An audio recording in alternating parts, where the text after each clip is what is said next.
Hello friends, welcome to SMG channel. अगर आप इस चैनल पे नए हो तो चैनल को सब्सक्राइब कर लो और बेल आइकन को हिट करके सिलेक्ट ऑल कर दो। आज हम इस वीडियो में डिस्कस करने वाले हैं कि अमेरिकन मार्केट क्यों क्रैश हुआ, डाउ जोन्स क्यों क्रैश हुआ, क्या उसका रीज़न है। अगर आप देखोगे कि इंडिया का जो मार्केट है जिसे हम निफ्टी 50 कहते हैं, वैसे ही निफ्टी 50 सेंसेक्स जो इंडिया के मार्केट हैं, इंडाइसिस हैं, वैसे ही अमेरिका के जो इंडाइसिस हैं वो है डाउ जोन्स और नेस्डैक। तो अगर आप आज हम डिस्कस करेंगे कि डाउ जोन्स क्यों क्रैश हुआ और कुछ ऐसे टर्म्स भी हम यूएसए के सीखेंगे या फाइनेंस के सीखेंगे जिससे आपको एक स्टॉक मार्केट का क्लियर अंडरस्टैंडिंग डेवलप होगा।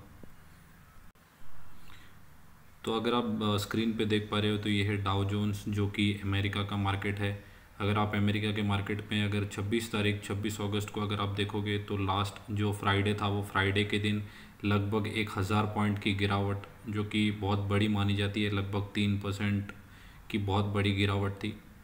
और आप लॉन्ग टर्म चार्ट अगर इनका देखेंगे तो लगभग एक साल का अगर हम देखें तो एक साल में नेगेटिव रिटर्न है। मतलब मार्केट में थोड़ा सा स्ट्रेस है, थोड़ा सा अभी कह सकते हैं कि बेयर मार्केट चल रहा है। अभी इतने रिटर्न्स नहीं बन पा रहे। अगर आप 5 ईयर्स में देखोगे तो 5 ईयर्स में लगभग 46% के रिटर्न्स बनाए हैं। ये एक बहुत बड़ा इंडेक्स है। 46% बहुत अच्छे रिटर्न्स माने जाते हैं 5 साल के अंदर। तो अभी हम डिस्कस करेंगे कि डाउ जोन्स आखिर क्रैश क्यों हुआ, इतनी बड़ी गिरावट क्यों आई। तो अगर आप स्क्रीन पे देखोगे तो ये न्यूज़ आउटलेट है जहाँ पे ये बोल रहे हैं कि the Fed chief reiterated that another unusually large hike. ये आप लाइन को देखेंगे, अगर इसके ऊपर फोकस करेंगे तो लार्ज हाइक का इनका मतलब है कि इंटरेस्ट रेट जो है वो इंक्रीज़ हो सकता है। अगर आप फेड के चीफ के बारे में देखेंगे तो वो जेरोमी पावेल हैं। तो उन्होंने ये सिर्फ इंडिकेशन दिया है, हिंट दिया है कि इंटरेस्ट रेट हाइक हो सकते हैं। आगे हम देखेंगे कि इंटरेस्ट रेट हाइक कैसे होते हैं, क्या होते हैं, वो कैसे अफेक्ट होते हैं, ये भी हम इस वीडियो में जानने की कोशिश करेंगे। तो अगर आप आगे देखेंगे तो it could be appropriate next month through दो स्टॉप्ड शॉर्ट और committing to one adding decision will depend on incoming data। मतलब नेक्स्ट जो मंथ्स में डेटा कैसे आएगा उसके बेसिस पे, चाहे वो डेटा जॉब का हो सकता है, इन्फ्लेशन का हो सकता है, ग्रोथ का हो सकता है, तो देयर आर मल्टीपल डेटा। तो वो डेटा को देखने के बाद ही ये डिसाइड करेंगे कि कितने बेसिस पॉइंट्स का हाइक करना है। वो 50 बेसिस पॉइंट्स हो सकते हैं या 0.75 बेसिस पॉइंट्स हो सकते हैं। तो अगर आगे पढ़ेंगे तो पावेल मतलब जो कि फेड के चीफ हैं, जेरोमी Pavel, wants financial condition to tighten further and wanted market to know that Fed is not ready to declare victory over inflation yet। इसका मतलब, उनका कहने का मतलब ये है कि अभी तक इन्फ्लेशन ख़त्म हुआ नहीं है। ये इसीलिए इन्फ्लेशन को इन्फ्लेशन अगर आप देखेंगे तो लेमन टर्म्स में महंगाई जो है वो वहाँ पे अभी तक स्टेबलाइज नहीं हुई है, इसीलिए ये इंटरेस्ट रेट हाइक करने की बात कर रहे हैं जेरोमी Pavel. He also re-announced any prospect of interest rate cuts soon. The market is repricing this prospect। तो आप देखोगे कि ये सिर्फ एक हिंट है जेरोमी पावेल की तरफ से कि वो एक अनयूजुअली लार्ज, ये वर्ड के ऊपर आपको फोकस करना है, अनयूजुअली लार्ज। 0.5 और 0.75 बेसिस पॉइंट्स बहुत बड़े इंटरेस्ट रेट हाइक होते हैं। तो इसके ये जैसे ही हिंट आने के पहले ही मार्केट ने रिएक्ट कर दिया। अगर आप देखोगे तो लगभग 3% की बहुत बड़ी गिरावट डाउ जोन्स के मार्केट में थी।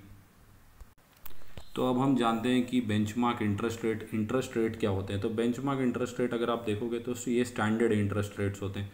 अब ये स्टैंडर्ड इंटरेस्ट रेट्स क्या होते हैं अब हम जानते हैं। ये जो आप देख रहे हैं ये सब फाइनेंशियल के टर्म्स हैं जो कि मीडिया में, न्यूज़ आउटलेट्स में यूज़ किए जाते हैं, लेकिन मैं इसको लेमन टर्म्स में एकदम सिंपल लैंग्वेज में मैं आपको समझाऊंगा।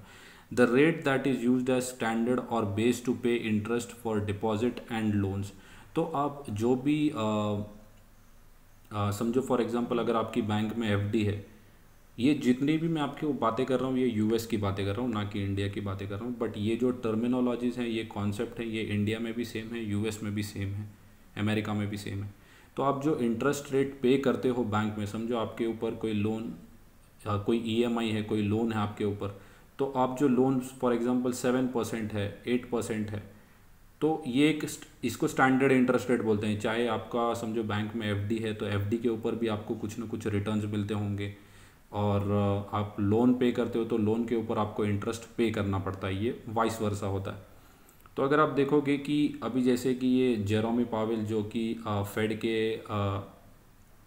फेड चेयरमैन है, तो ये अभी जो हिंट इन्होंने दिया है ये 50 बेसिस पॉइंट्स या फिर 0.75 बेसिस पॉइंट्स, ये मार्केट्स में एनालिस्ट जो है वो ये अनुमान लगा रहे हैं कि या तो वो 50 बेसिस पॉइंट्स इंक्रीज करेंगे या तो 75 बेसिस पॉइंट्स इंक्रीज करेंगे। तो अगर आप देखोगे कि ये बेसिस पॉइंट्स होते क्या हैं, तो फॉर एग्जांपल आपके पास अगर ये 50 बेसिस पॉइंट्स बोलते हैं मतलब 0.5%, ठीक है। तो समझो आपके पास अगर कोई लोन है जिसकी आप ईएमआई पे करते हैं, उसकी किस्त पे करते हैं, तो आप देखोगे कि समझो आपका एग्जिस्टिंग जो रेट ऑफ इंटरेस्ट है वो 5% है। तो जैसे ही ये न्यूज़ आएगी कि 50 बेसिस पॉइंट्स इंक्रीज़ कर दिए हैं फेड ने, फेडरल रिजर्व बैंक ने, तो वो आपको जो रेट ऑफ इंटरेस्ट हो जाएगा वो एग्जिस्टिंग 5.5% था, अब 6% हो जाएगा। कब? जब 50 बेसिस पॉइंट्स अनाउंस होगा तब। और वहीं अगर 75 बेसिस पॉइंट्स अगर उन्होंने अनाउंस कर दिया, तो अगर आपकी एग्जिस्टिंग जो ईएमआई की रेट ऑफ इंटरेस्ट है वो 5.5% है, तो वो 6.25% हो जाएगी। तो 0.75% का जो है वहाँ पे रेट ऑफ इंटरेस्ट में इंक्रीज़ हो जाएगा। वहीं अगर आप डिपॉजिट में देखोगे तो डिपॉजिट में भी सेम होगा। डिपॉजिट में अगर आपको 5% रेट ऑफ इंटरेस्ट मिलता है फॉर एग्जांपल, तो वो 5.5 हो जाएगा। तो अगर आपको इंटरेस्ट मिलेगा वो भी इंक्रीज़ होगा, और आपको जो इंटरेस्ट भरना है वो भी इंक्रीज़ हो जाएगा। सो ये सब अभी सिर्फ एस्टिमेशन है, और ये सिर्फ हिंट दिया है जेरोमी पावेल ने। वो हिंट की वजह से ही लगभग 1000 पॉइंट जो है अमेरिकन मार्केट क्रैश हुआ है। तो अभी हम देखेंगे मंडे को, ये फ्राइडे की रिपोर्ट थी, तो अभी हम मंडे को देखेंगे कि निफ्टी 50 कैसे, सेंसेक्स कैसे इसके ऊपर रिएक्ट करता है। वीकेंड पे कोई न्यूज़ तो नहीं आती। सो यही था आज के लिए। कुछ टर्म्स हमने आज नए सीखे, कुछ एनालिसिस किया। सो अगर आपको ये वीडियो अच्छा लगा होगा तो चैनल को सब्सक्राइब कर दो और अपने फ्रेंड्स और फैमिली के साथ शेयर करो।